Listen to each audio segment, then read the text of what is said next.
So, yes, today it is the first episode of the ConvOHsations, I suppose.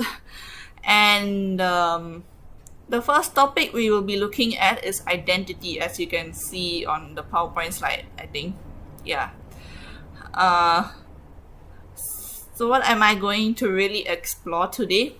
Well, since we are in Singapore, after all, I will be looking at I think the main question we would all want to answer is whether Singaporeans have an identity, like a national identity, or any other kind of identity in a sense. But before we see that, I would like to explore the actual question that I was more interested in answering is in terms of our individual identities. So, what defines each and every one of our own identities, like your own individual identity? So, what do you think? Like, what comes to your mind when I say the word identity, your own individual identity? Would it be the thing that you say when you introduce yourself, like your name, your likes, your dislikes? I don't know, whatever interesting fact about yourself, maybe, I don't know. Or is it the schools you went to and your life basically? Or is it something to do with your race and culture? Or is it something to do with whatever trends you follow or the things that you're interested in, as I meant, like your likes, dislikes? Or is it based on your opinions or biases? Or is it based on your personality? Well, there's so many things that you can actually consider when it comes to the word identity. And that really brings up a lot of, questions in your mind, I suppose. And I think I told this way too quickly. Sorry, I actually wrote a bunch of questions down. That's why I managed to tell it very quickly. So let's go through each and every one of these, and maybe if I feel like including it, I will include some case studies, like my own personal experience, or if I want to generalize it, I will just do that. Okay, so the first one, what you say when you introduce yourself. You say your name, you say maybe, if it depends on where you're introducing yourself. If you're introducing yourself in school, you'd obviously be saying what your class is, or what your subject combination is, or what your CCA is, for example.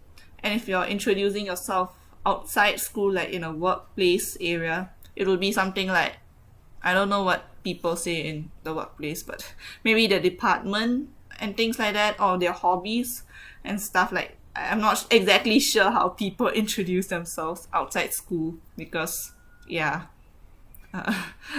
So yeah, do realize that I have my own limitations on what I can talk about, because I am still studying. So that is a part of that could be a bias, like could impart a certain bias on me as well. So do be aware of that. So yeah, that's the first thing you might consider. Maybe how you introduce yourself, your particulars in the sense, or your particular hobbies. So is that considered your identity? Well, for me personally, I don't really know what to say when I try to say my favorite hobby or something, because I mean, when I was in like primary school, I did have certain very clear hobbies, like reading lots of books and doing weird crafts, I suppose. But nowadays, it's really just watching YouTube videos, if that's a hobby. And I think a lot of people do that as well. So, what truly constitutes a hobby? Well, I don't know. But I think the more interesting thing, usually, if you're looking at school settings, would be your CCA. Like, people will probably spend more time on their CCA than their hobby in the average school week, I think. So, yeah, does that constitute your identity? Because people can easily change CCA if they need to. Like, they don't have to choose this one certain CCA and stick with it throughout the entire school, like the period of time that they're in the school. And when they change school, they have to change CCA sometimes. Depends on the scenario and what kind of CCA they were in. But at the same time, I think there is an element of your identity within your hobbies or your CCAs that you choose. Because in order to choose a hobby or choose a CCA, it comes from within yourself, like your own decision making. And it depends on your own interest and stuff that you would genuinely want to do rather than stuff that you don't want to do at all. Of course, there are some people who have accidentally placed into CCAs which they do not want to be in, because there are certain policies that force people to be in a CCA, and sometimes they aren't able to get into the CCA that they truly want to be, but since they're supposed to be in some CCA at least, they end up getting into a different CCA.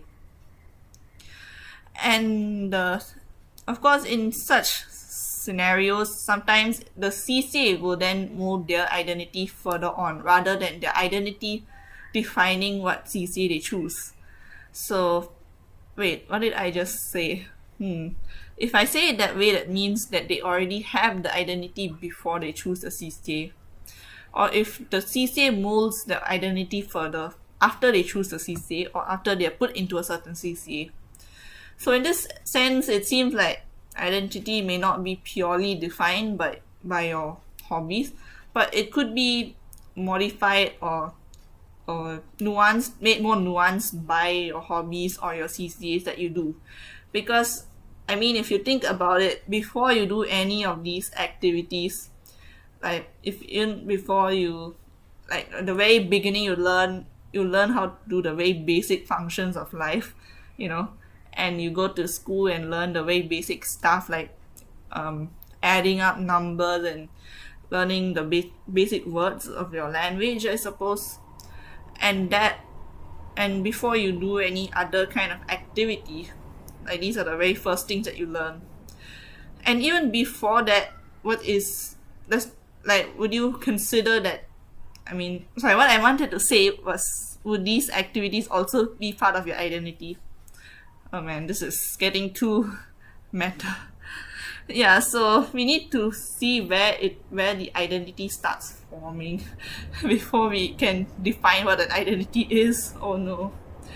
So let's just define identity as something that exists from the point that you are born. I guess it exists and is built upon from the time that you're born. So if we follow that definition or that condition that I put here, then you would consider that even the basic stuff that you learn, the stuff that your parents teach you, and the stuff that you do every day, every second, builds upon your identity in a way, I think. I don't know. But since that's a little bit too, hard to think, let's just go back to the main point of whether hobbies and CCAs are part of your identity. So I think the short answer is yes, they are a part of your identity. Even if you do change your hobbies or your CCAs over time, it reflects what you originally like or dislike at certain points of time in your life. So in a way, you can have like a changing identity, just like how you change over time. You won't always be liking the exact same things for your entire period, like your entire life, or for a really, really long period of time. It really depends on what situations you face and what context you look, like in what perspectives you use to look at that activity. So yeah, it's definitely something that influences identity, your hobbies or your CCAs for that matter. So what else influences identity? Well, if we look at the next one, which is about race and culture, well, I'm pretty sure that's kind of obvious, because if you think about it, as I mentioned just now, the situation that you're in may influence what hobbies or CCAs that you choose, right? So I think the situation is defined by what cultural influence you have or what kind of upbringing you have, because your parents can influence many things, many aspects of your identity. They can influence what you like and what you dislike. They can influence what you're actually exposed to, because that is a very big factor. I'll elaborate that in a second. And they can also influence whether you can do certain hobbies or not, or pursue certain interests or not.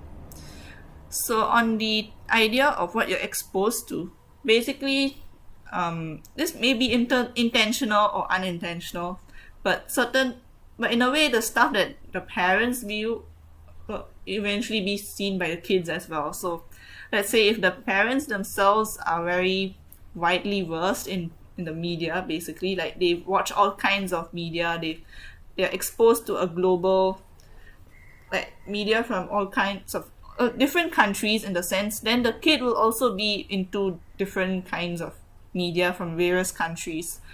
But if, let's say, they're only, like, the parents themselves are only really exposed to or only really follow a certain subcategory of media, or for example, let's say, like, for me personally, I don't really listen to English music that much.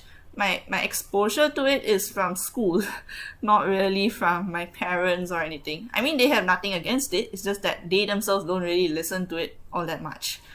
And therefore, I myself haven't really listened to English music that much when I was a little kid. And therefore, the main area of music that I get excited over, or actually listen to willingly, is Tamil music. And that is very interesting in its own way. So yes, likewise, it might be, if, let's say, the parent. Okay, so here's another example. Of course, this is a bit more recent. So when I was in secondary school, I saw my mom watching Running Man, which is a Korean variety show, and I got interested to watch it as well. So in the end, that becomes something that I've been watching every week. So don't ask me how I watch it, though. I'm not going to disclose that. But you get the idea lah. So if your parents are exposed to that media and they actively watch it or consume a certain media, then the children will also consume the media eventually. It depends on what kind of media it is as well. If the parents find that this media is not appropriate for the kids, they won't show it to them. But if it's something that they can definitely see, eventually the kid will also see that media and grow to like the media because it's familiar to them. They are very exposed to that media. But of course, there are certain exceptions. Like sometimes, the parents may like this particular thing, but the kids totally do not like it at all. But most of the time, it usually is kind of a common, like a mutual like for that certain group, that subcategory of music or media for that matter. So what explains the difference, like, differences in what Gen Zs like and what millennials or boomers like for that matter? What's the difference between those two groups? I think that's really based on the trends, because exposure isn't really solely limited to what your parents expose you to, or what upbringing you have, because the upbringing is one aspect, but you do realize that the only reason why I know some of the English songs, like the very popular ones, is because I've been hearing them when I'm in school. Like I hear it in an event or something like that. I don't personally go and pursue them, but I do hear them, and therefore I recognize them. And likewise, if you're looking at K-pop, for example, I don't personally go and listen to K-pop or anything, but I do know what are the popular songs because of the variety shows that I watch. So in that sense, this isn't related to my upbringing or what kind of parental influence I've had, but more of what external exposure I've had through either school or through my own viewing habits for that matter. So likewise, each and every one of us would have had various avenues of exposure to various kinds of media or trends in a general sense. Okay, so yeah, that's about the upbringing part. But if you're looking more into the cultural aspect of it rather than just media per se, if we look more into the cultural traditions and things like that, do they define part of our identity? I'm pretty sure that's a resounding yes, because usually that is, if you were to ask someone, in general about identity, they would definitely talk about that. They'll talk about the traditions that they do, or the kinds of course, media is part of it, but there's many other aspects of culture that come into play when it comes to identity and tradition and heritage, tradition, stuff like that. So this is usually brought, like, we are usually exposed to these traditions in our culture through our parents, or maybe through learning our mother tongue, for example. So those are the really, so do those do those influence our identity in certain ways, or do other things end up downplaying the impact of culture on your identity? Well, it kind of depends on the person, because some people are really more willing to follow their traditions, and they're really into it, whereas other people may decide to be rebellious, or they feel like the culture is too outdated and decide not to follow it anymore. And that really is a bit more complicated than pure, it's a bit too complicated to discuss today, because I already spent too much time talking about other things. So if you want, you can discuss this on another day, like specifically about culture and whether it's eroding over time or not.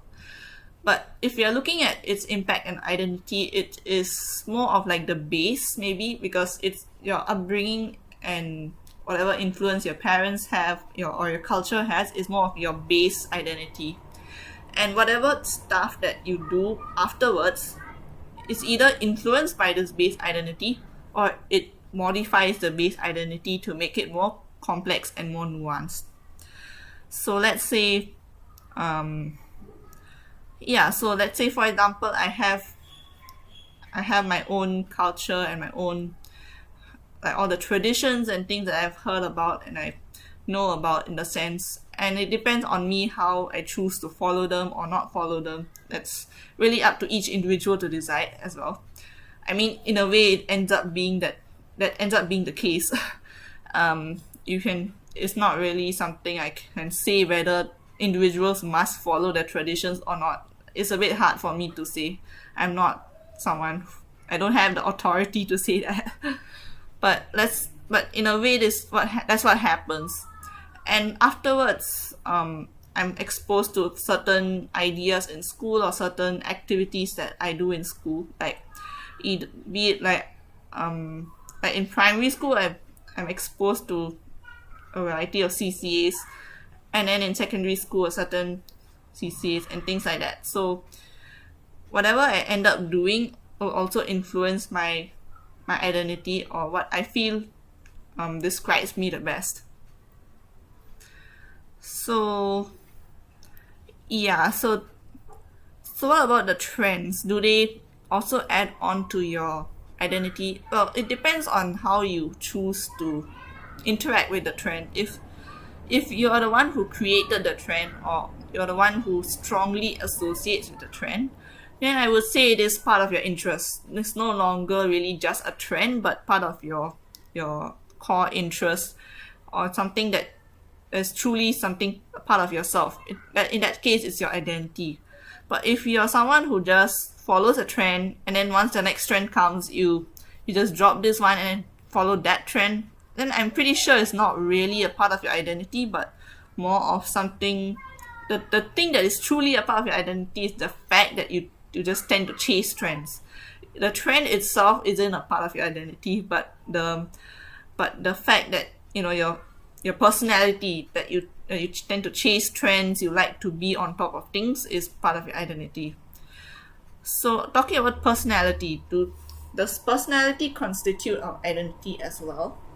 Well, it depends on, I guess it is, because personality describes our own self in a way. Like, if you're the kind who is always cheerful and is kind, is nice, and likes to do like to do certain things, or likes to aim for certain goals in life, basically your values as well. So your personality and your values can really be part of your core identity, or you could also consider the viewpoint that they're influenced by identity rather than being a part of it.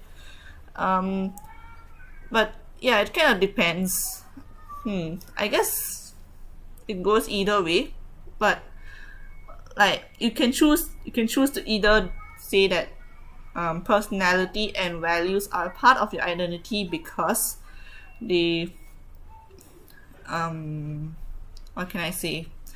They are what define like your identity in a way. Or you could choose to go with the viewpoint that your identity is what defines your personality and values. So that's another thing that we could explore in a sense, which defines the other in a sense. Because if you think about it, if your base identity defines, like if for example in your cultural values that you learn, like maybe you're told not to steal, not to say bad words and stuff like that, that could be part of your values as well. So that's your cultural values will influence your personal values, and in a way your identity is influencing your values as well. Or if you're looking in terms of personality, that could also be part of cultural values influencing your personality. Like maybe cultural values may suggest that you need to be optimistic always, and something like that, like for example, and that could translate to you being a cheerful person and always trying to be optimistic in a way. So I don't know, it is a bit, I think in my opinion it could be that the identity is what defines personality and values, but you can give your own opinions on that as well. And yeah, I think the final one here is opinions and biases. And my opinion on that okay, is that opinions are quite specific. Like you have a very specific opinion on specific things, whereas an identity to me seems a bit more overarching, like a general thing that encompasses all that you do and all that you say. So in a way, I would say that instead of opinions and biases influencing your identity, it is more like your identity influences them as well. But in a way, they are still a part of it, but they are not. But you cannot specifically, like what can I say? Like identity influences your opinions and biases. That's pretty much it, and that's why they're somewhat influenced by your identity. But at the same time, I just realized that they can also be influenced by other people's opinions and biases. So in a way, it's not purely a part of identities, and in a way, it's more of the, like, opinions and biases are more of a separate entity, which are just influenced by your thoughts and your own identity, and as well as by other situational cues.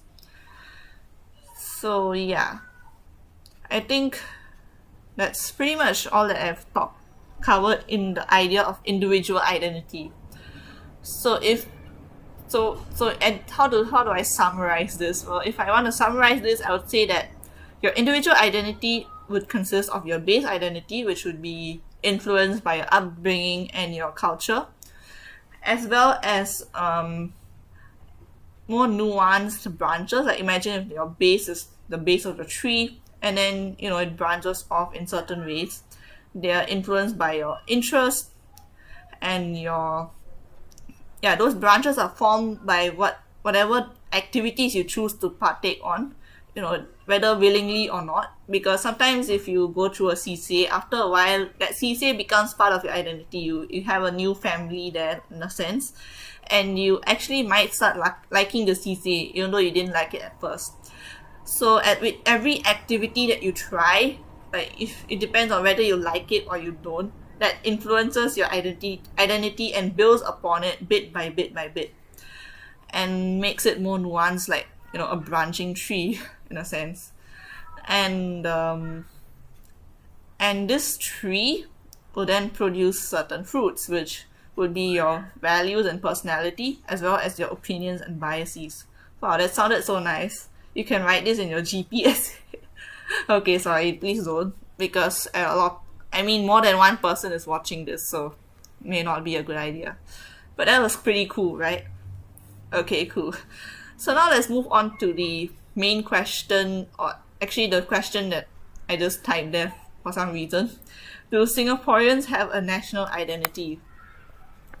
So now that we have seen that every one of us has our own identity that, it's like a tree. it's very different. Each tree will branch out in different ways and produce different fruits. In our and wait, I forgot the word for that, but yeah, in our idea, what is that word? Okay, never mind. In our yeah, I for some reason I've forgotten that word that starts with an A, and that the word which means never mind. That's not important now. Okay, so based on our idea of a tree with branches and fruits and stuff like that, each of us will have a different identity. So, is it really possible to have a national identity when each and every one of us is influenced by so many things? I mean, the difference is even more exaggerated by the fact that there's globalization today, and that there's a huge variety of activities to try nowadays compared to, I don't know, 20 years back. And therefore, our identity is way more branched now compared to the identity of people 20 years ago. So does that compromise our national identity? Well, I don't think so, because if you think about it, the very beginning of the tree, you have your base identity. And apart from your parental upbringing, it's also the situation that you're growing in, which in this scenario, we have Singapore, like the country that you're in and the culture that you're exposed to as you grow. So the culture that you're exposed to isn't just your family culture, but also the country culture. And especially if you're a Singaporean, your culture is pretty much a so-called Singaporean culture in a sense. Like, for example, chopping tables at hawker centers. I don't know. Okay, that's such a terrible example, but you get the idea. And the idea of singing the national anthem, all the national symbols that you can actually remember. Of course, no one is going to remember the national bird, or even know that there's a national bird. Please do search it up, or maybe I'll just show it to you in the PowerPoint. But yeah, even though you don't know certain things, you definitely know some of them, like some of the stuff that define Singapore. Like the national anthem that you sing in school every day. Actually, that's more of a school thing, right? Your parents don't go around forcing you to sing it. Oh well. And the flag that you're very familiar with, the stories that you've heard about Singapore, like the so-called founding of Singapura, and some of the other stories that are a bit harder to get, but some of us have definitely read those stories. And things like that. There's many different aspects of Singaporean culture that could define the base identity of everyone in Singapore, for that matter, or at least the residents of Singapore. So in that sense, is that particular culture our national identity, or is it really just something that the government has fed to us, and hope that everyone will just somehow relate to that particular whatever information that we've been given by the government, in a sense. I guess it's not really just stuff that the government gives us, like whatever history stuff that we learn in primary school social studies, or whatever, like all the national symbols that we are exposed to, or whatever stories that we are hearing. But there's also more organic things like Singlish. We all know that. And how we do certain things, like in the Kallang Wave is quite famous. Like, people have been doing that for many years in Singapore. And also and as I said earlier, how people behave in certain areas, like your hawker centers. You like to chop the table, and you like to meet other people and enjoy cheap food, I suppose, in the hawker center. And likewise, nowadays, maybe if you're looking at the current trends, it seems a bit more dissociated. Like the identity doesn't feel so strong anymore, but it's still there. And it's quite hard to define what exactly is the national identity, but it's there. I think it exists. So I think it'd be good if, can give more examples of this, because I think that will help to make this, quite like have a bit more stronger argument on this. And or if you feel like Singapore doesn't have a actual genuine national identity but is more of a superficial one, like we have one but it's more superficial, if you want to be nuanced in your GP essay, then also do give your reasons for that as well, because we do know that there's this concern of what is it white, like no, some kind of washing, in the sense like dilution of the culture because of the immigrants. And in a sense it may make sense, like there's a lot of immigrants here. We have quite a lot of immigrants in Singapore, but at the same time you shouldn't think of it as an overall country, but instead think of national identity as what the citizenry consider as their identity. That could be a way of looking at it too. And if you look at it that way, then in a way the immigrants don't really influence that national identity that much. Or do they? I don't know, it depends. And there's many aspects to consider in this question, and I think it would be great to get more opinions and interesting viewpoints on this question. I hope that all of you share your opinions about this thing as well. So to conclude, we have been looking at identity so far, and the main things that we are looking at today is our individual identity. Actually, that's what I've been talking about for most of the time, and we ended it off with an idea of whether Singaporeans have a national identity. Okay. I think that's about it. Oh yeah, actually before I end, right, I do realize recently there was this Netflix thing called Singapore Social, and I realized that the main criticism is that it doesn't reflect on Singaporeans. So that means that there is something that represents Singaporeans, right? Doesn't that mean that Singaporeans do have a national identity? And it's just that the media that we have fails to actually show the true genuine identity that's just hidden somewhere. So if maybe if we find out what exactly is the national identity or what genuinely describes Singapore, then maybe something related to that can actually be done instead of superficial shows like that one. So I hope that's a takeaway of some sort. And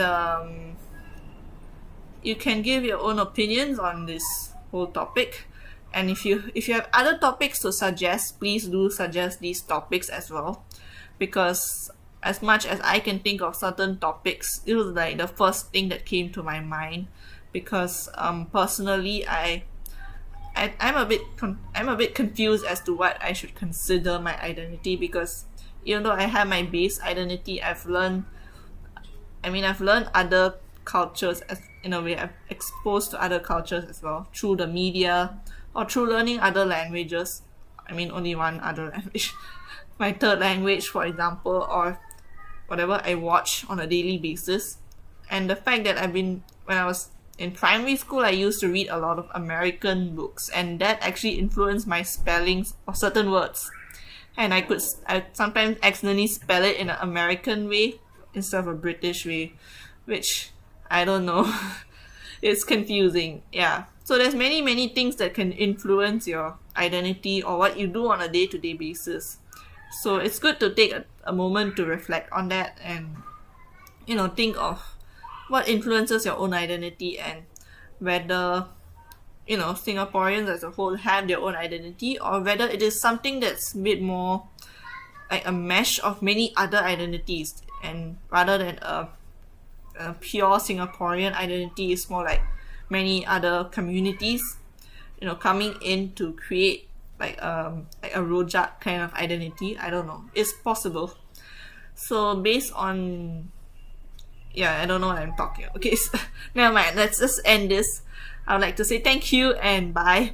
And if you found this video interesting and actually, actually worthwhile watching, then please do press the like button and subscribe. And if you have your opinions, do put them in the comment section below. That would be much appreciated. I would really love to see your opinions as well. Alright, thank you.